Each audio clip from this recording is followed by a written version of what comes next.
My name is John Passfield, and the title of this reading will be John and Dickens, Video 25, Dream Nightmares. I spell it as dream-nightmares.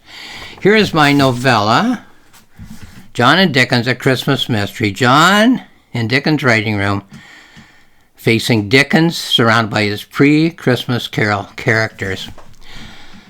Writer John Passfield leaves his home, buys a coffee, and drives down to the shores of Lake Erie to perform a Christmas ritual, strolling along the beach at Port Maitland. It's something he's done for many years, but this year is different. This year, John suddenly finds himself in the writing room of famed Victorian novelist Charles Dickens, who sets out his new idea for a Christmas tale. Dickens invites John to watch rehearsals for the writing of the story, but as Dickens struggles through contentious negotiations with his amazingly independent characters, John wonders whether A Christmas Carol will ever be written. Well, that's the big mystery. If you know the answer, don't tell anybody who might want to read the book. We all have dreams. We all have nightmares. We see them when we wake up and catch the tail end of one. Seems to me that we're not only having dreams and nightmares in our sleep, but also during our waking hours.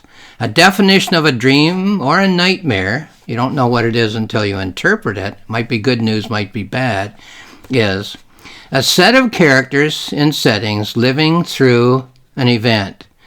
And since both dreams and nightmares depend on interpretation, in light of our life experience, as I said, could be good, could be bad, I call them dream-nightmares, since we don't know what they are till we interpret them.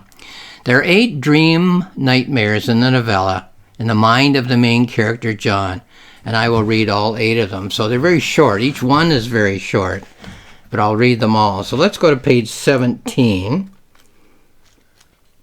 Each one has 2 paragraphs, I guess you'd say. I am a bird in the depths of the ocean. I'm a fish on the currents of the air. I am buffeted by each gust and wave. My lungs fill up with water. My gills fill up with air. I don't think I will ever get back home. Okay, that's maybe more nightmarish than dreamy. Let's go to page 21 for another one. I'm standing in a puddle on the brink of a mighty falls. If I should lose my footing, I will fall. The tears form on my eyelids. My cheeks are rivulets of despair. If the puddle gets much deeper, I shall drown.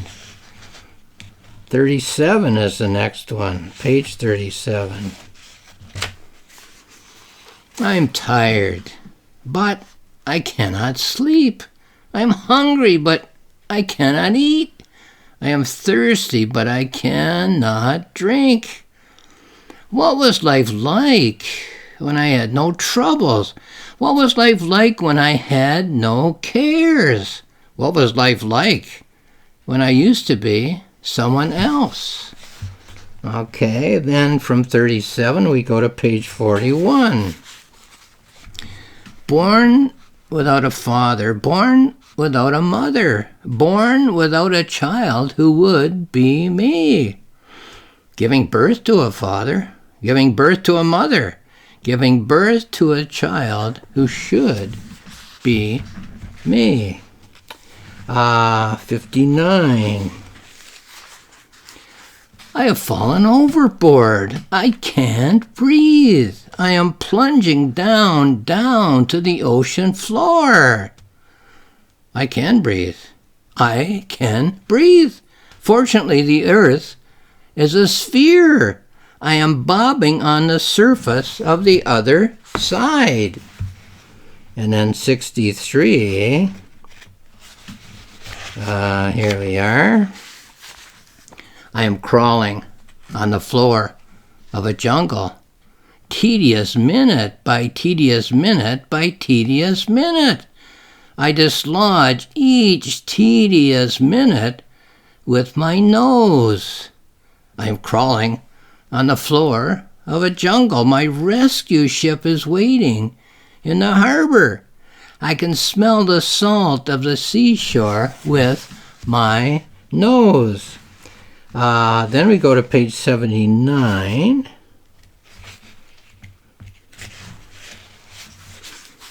Boiled cabbage, once again, in the workhouse of my thoughts, the thin gruel of penance in a bowl. Boiled cabbage in the workhouse, the smell of penance in the air. I hold out my bowl and ask for more. Well, the influence of Dickens there. The title is John and Dickens. Okay, the last one, page 83. Here it is. The cobblestones on the street are my hopes and my dreams. I cannot avoid soiling them as I walk.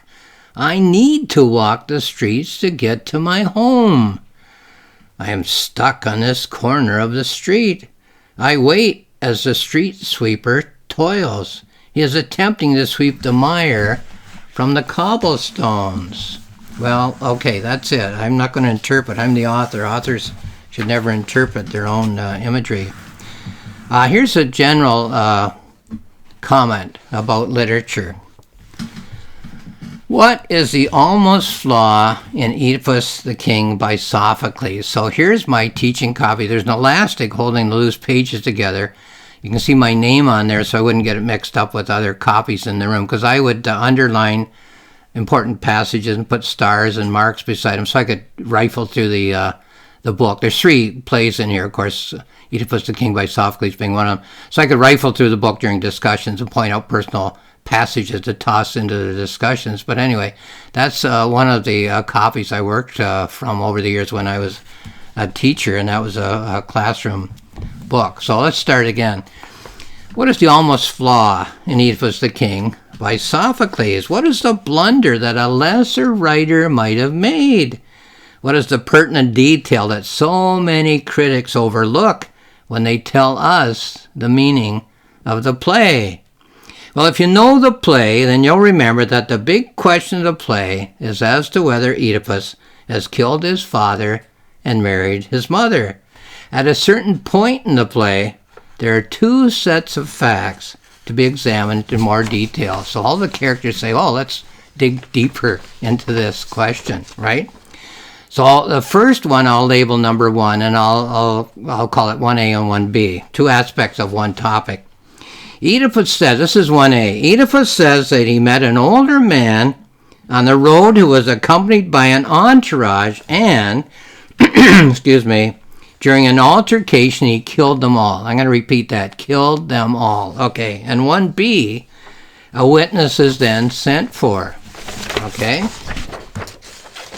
Does Oedipus, or anyone else on stage, or anyone else in the audience, or anyone reading the book realize that, 1C, if Oedipus did kill them all at the scene of the crime, and 1D, there was a witness to the scene of the crime against King Laius, then Oedipus did not kill his father, right? If you kill them all, there are no witnesses. If there's a witness, you did not kill them all. As to the question of 2A, whether the child of Jocasta was killed at her command, or 2B, was passed on to a shepherd from a neighboring kingdom. So was the child, Oedipus, killed or passed on? 2 shepherds give their answers. 2C, one shepherd says that the boy did come from the kingdom of Thebes, Jocasta's kingdom, and 2D, the other shepherd says that the boy did not, so did and did not. The play offers no objective evidence to prove or disprove either claim. So because things get hot and heavy and exciting, they forget the questions. They never do get any answers, these characters on the stage. Does anyone on the stage or in the audience or reading the book realize that these 2 sets of questions are never answered objectively within the play? A lesser writer than Sophocles would have overcome this seeming discrepancy, would have cleared up the mystery as to whether Oedipus has killed his father and married his mother. Sophocles, on the other hand, avoiding the almost flaw, presents his play as an example of an unsolvable mystery. So it's not an Agatha Christie story. It's an unsolvable mystery. Most critics are not interpreting the play Oedipus the King by Sophocles, though they think they are and they claim to be. They are interpreting the simplistic versions of the myth that came down to Sophocles from earlier, lesser storytellers. The critics are saying that human thinking can be airtight. Sophocles is saying that it cannot, that we make our decisions in this life without airtight certainty.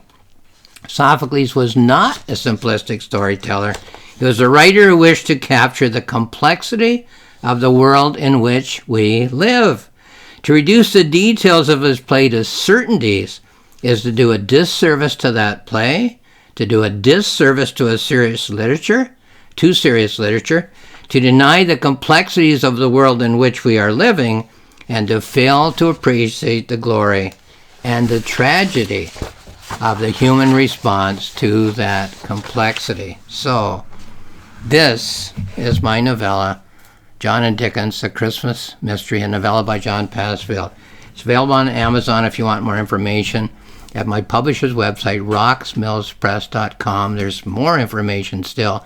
And on my website, johnpasfield.ca, there are 2 free books. You just click on the icon. They're full-length books. The planning notebook led me from the initial idea right through the planning and the writing to a rough draft. The reflective journal was something I wrote, a full-length book, while reading over and polishing the rough draft for a month, maybe 5 weeks, 6 weeks. So have a look if you're interested in writing and all the questions that such a novella as mine and such a novella as Dickens raises in the mind of a writer, let's say. Lastly, thank you for watching this video.